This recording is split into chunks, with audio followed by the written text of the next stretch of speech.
Hello, everyone. Dwayne Lewis here, and I'm really excited today. And first, I'd just like to thank you for watching because today I have with me Caroline Brown. Now, Caroline Brown is the founding director and driving force behind a company called Caja, and which I find absolutely fascinating. Caja specializes in organizational change and transformation. And today, what we're going to be talking about is what's happening in the economy with COVID-19 and how that's impacting businesses. So without any further ado, here's Caroline. Hello, Caroline. Hi, Dwayne, and hi, everyone. Hi. As Dwayne said, I'm the managing director of Caja, and we're an organisation that's been around for 5 years now, trying to actually make a real difference in the market around business transformation. We deal with business transformation right the way from strategy, using data to inform decisions, and then through good governance and program management, we work with organizations to actually implement change across people, process and technology. In doing that, we also really focus on behavioural science to embed sustainable change. We passionately believe that you cannot implement transformational change without actually taking all the stakeholders with you. Caja works right the way across the public sector and private sector organisations, with transformation really being in our DNA. We really are quite passionate about how we work alongside our clients to deliver that sustainable change in the organisation. Right. Okay. Well, thank you very much for that. And I know quite a lot about what you guys do, and you do such a great job in terms of transformational change and helping companies, implement their plans to make their organizations higher performing businesses.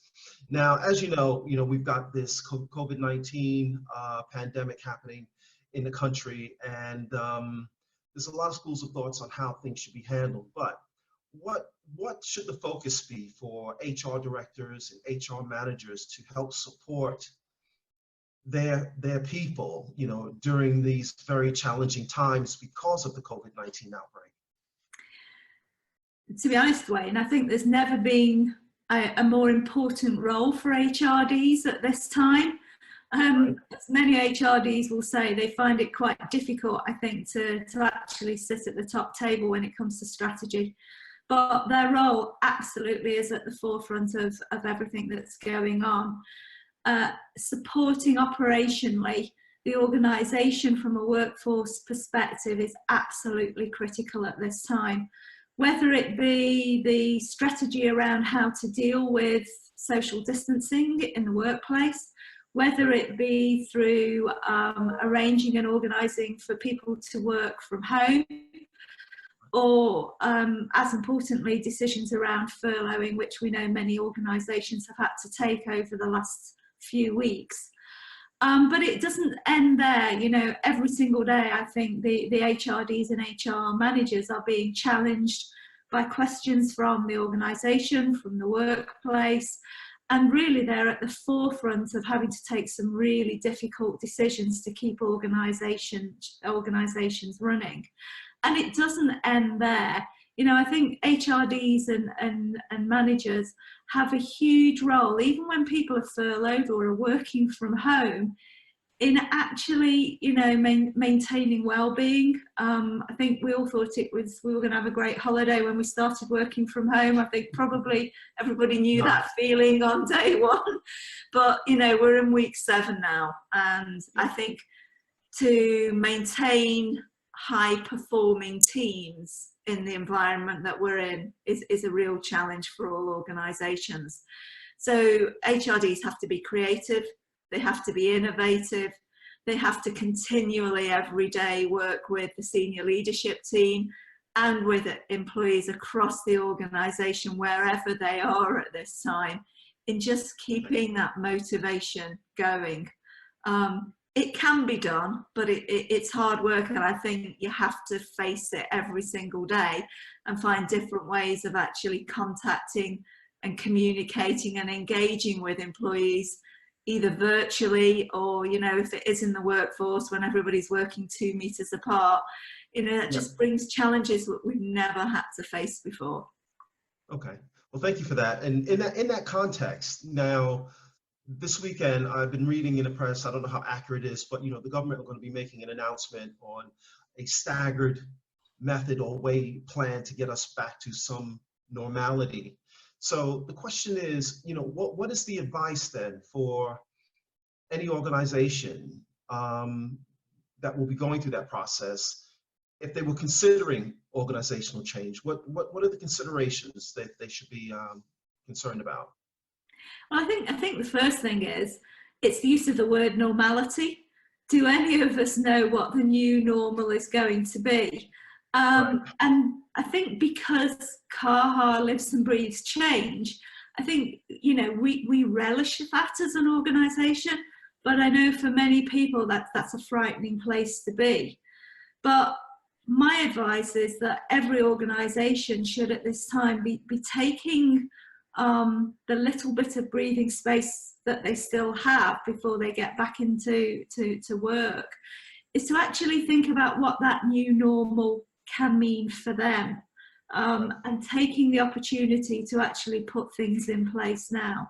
So let me give you an example about that. We work a lot with higher education at the moment, and higher education has been facing some very big transformational challenges and decisions over the last year, 2 years.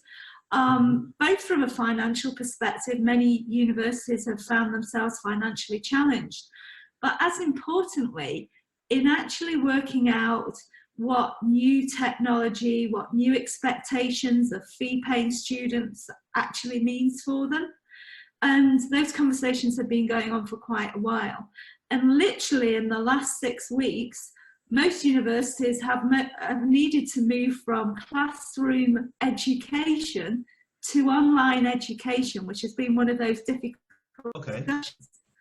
So, you know, the challenge in the education sector is, well, what does going back to normal mean? Because you could go back to just delivering a lot of coursework back in lecture theatres, or you could move to everything being online. I suspect it's somewhere in the mean with blended type learning, but you know, that was achieved in 6-7 weeks to provide students with the ability to keep learning. So I think that's a great example of, you can't just say we're going back to how it was 7 weeks ago. We need to look at the challenges we've faced in the last 7 weeks. We need to say, have we learned some new ways of working in those 7 weeks, and how do we build upon that really to deliver service excellence? I think importantly, there will be lots of financial challenges, but at the end of the day, those have to be balanced with the real reminder that customer care and customer focus still has to be at the forefront of everything that organisations do. So absolutely, finding that balance is going to be a real challenge, but I think we have a chance for revolution in terms of transformation for a short period, not just evolving as perhaps we often do.